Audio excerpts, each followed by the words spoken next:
Hello everyone.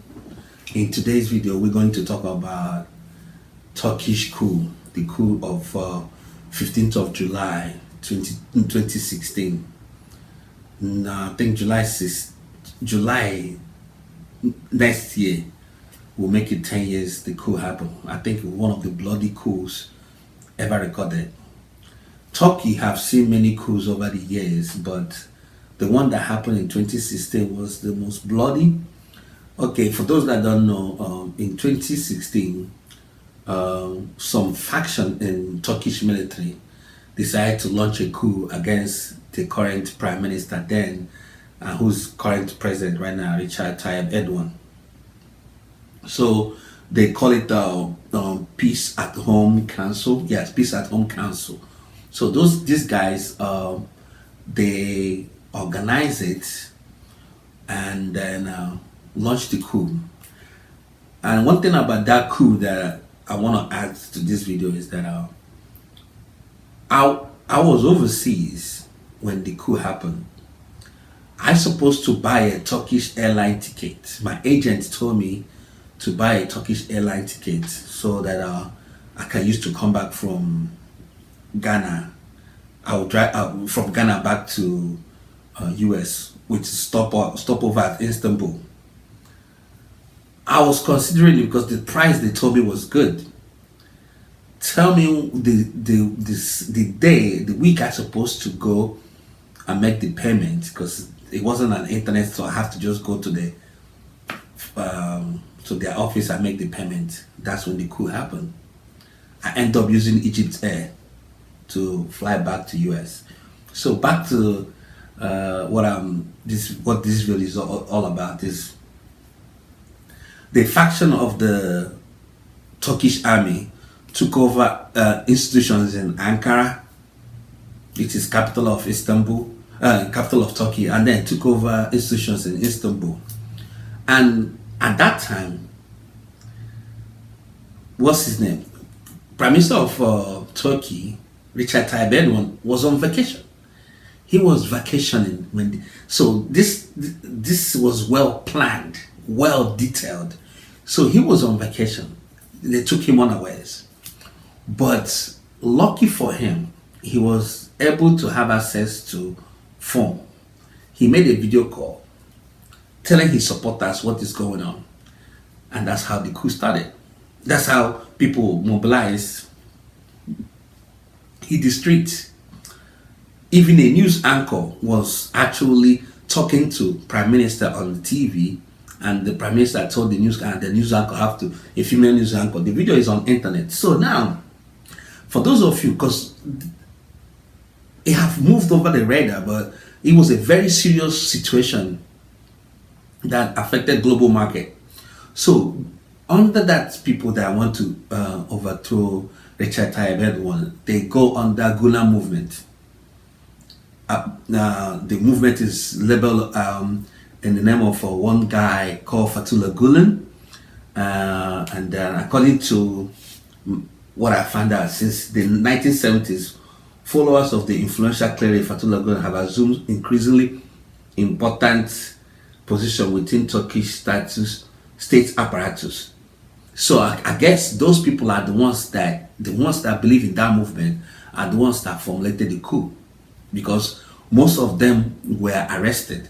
And I remember vividly when Turkish government was telling Americans to repatriate Fethullah Gulen. I think he's somewhere in America, to repatriate him back to Turkey, which never happened. So back to why the coup was so bloody.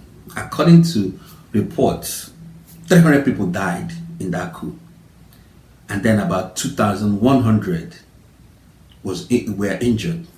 Guess how many people that were arrested after the coup? Because the coup lasted for 5 days, from 15th of July 2016 to 20th of July. So they arrested about 45,000 people, both in the military, in the civilian, and in the civilian sector.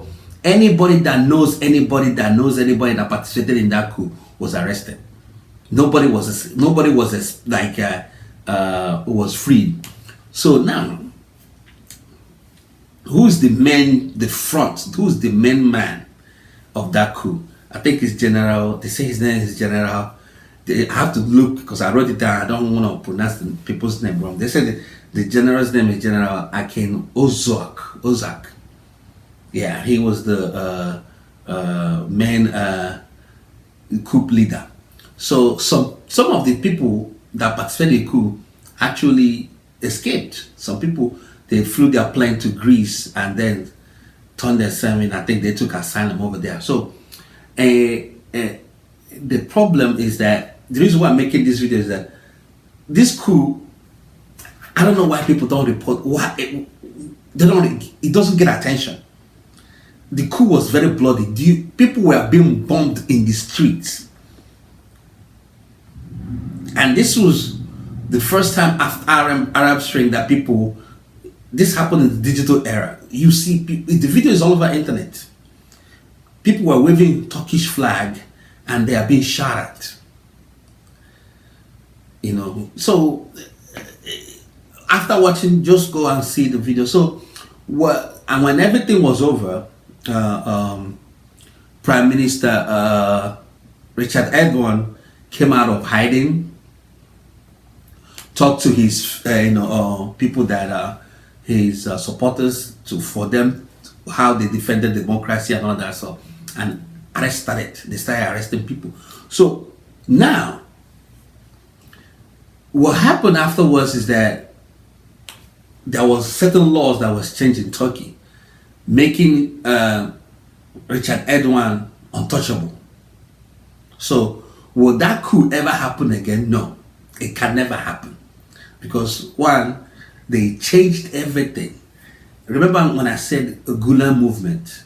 Everybody, anybody that come from that cloth is removed. Whether you know somebody, you don't even have to participate in that movement. Everybody was removed. You understand? So what did America do when all these things are happening? America did not do anything.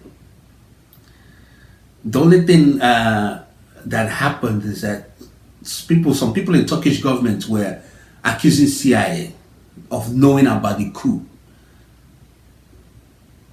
before it happened. So they said that they have credible sources that CIA knew about the coup but didn't do anything, didn't report it, didn't say anything. You decide. You that is watching this video, tell me, share in the comment section, the CIA know ahead of time that that there will be a coup in Turkey. If they have prior notice and decide to keep quiet. Some people were saying CIA knew about it and kept quiet, and some people are saying that CIA was part of the coup. So you guys watching this video, you decide. I don't know. I'm just here to talk about the coup because it's a very important thing that happened in America, in the world history, but somehow we don't really talk about it. People died. Do I think Richard Erdogan is a great person? No. All these leaders, they are not perfect. Yeah, some of them are evil, but I think he handled it well, because those people actually, the coup plotters actually pinpointed exactly where he was. They came to the resort where he was, but he was already gone. So what they tried to do, probably try to kill him or something, but he escaped. And before he died, he already tell the world what is going on, because this happened at night. So people hit the street. And also, in case some of you don't know, Turkey has experienced coup in the past. I think 60s, 70s, and 80s. They have seen multiple coups, but this one was more organized, more strategic. And one thing I keep trying to figure out is, how can so many people be in this coup and there was no leak? Because I've seen a lot of coup in Africa.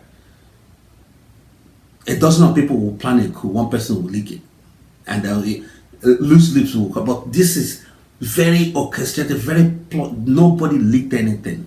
That's one thing that baffles me. That one thing that baffles me. And Turkey, as I said, Turkish Prime Minister then, who is president now, was extremely lucky for him to escape because, as I said earlier, they came to his resort. Heavily armed soldiers came to his resort where he was vacationing with his wife, but he was already gone. So the most important thing is the accusation. And mind you, I think at that time, I don't know now, there's a rumor that there's American nuclear weapon is in Turkey or something like that. I think it's still there. So the first thing they make sure that it was guarded or something. But the main thing is, do you guys think CIA knew about the coup in advance, or they didn't know? Or do you think the CIA was involved in it? I know CIA get a bad rap all the time. Sometimes things are exaggerated about them. Sometimes it's true, sometimes it's not. But in this case, I put it to you guys. If you watch up to this point, I've just explained to you, summarized the coup, how it went down, in 2016, summer of 2016, 15th of July to be precise. Do you think CIA knew about it or did they not? So yeah, that's the video. Don't forget to subscribe to my channel. Turn on the notification button, and I'll see you guys on the next one. Bye bye.